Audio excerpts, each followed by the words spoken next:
شور حسین است چه ها می کند که هستیم در یک چیز مشترکی، بی سر و سامان حسینی. آرزوی من یکی است و آن هم ظاهر اربعین حسین بودن.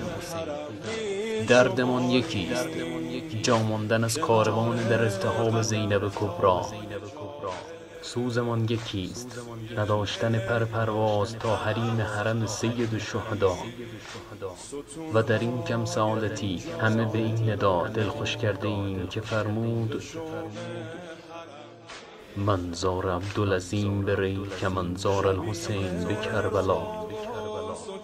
هر کس حضرت عبدالعظیم را در شهر ری زیارت کند، مانند این است که امام حسین علیه السلام را در کربلا زیارت کند.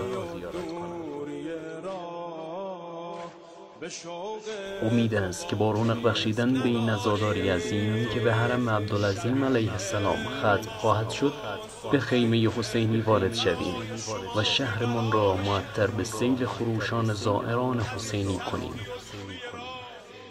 شاید تهران از نفسهای غمزده عاشقان سید الشهدا علیه السلام نفس بگیرد.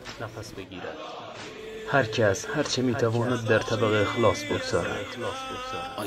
آنکه میتواند رنج پیاده روی را بر خود هموار کند، آنکه نوای دلنشین دارد دم دهد، آنکه صدای رسا و دستگی را دارد تبلیغ و دعوت کند، و آنکه خدمت بظاهر کند.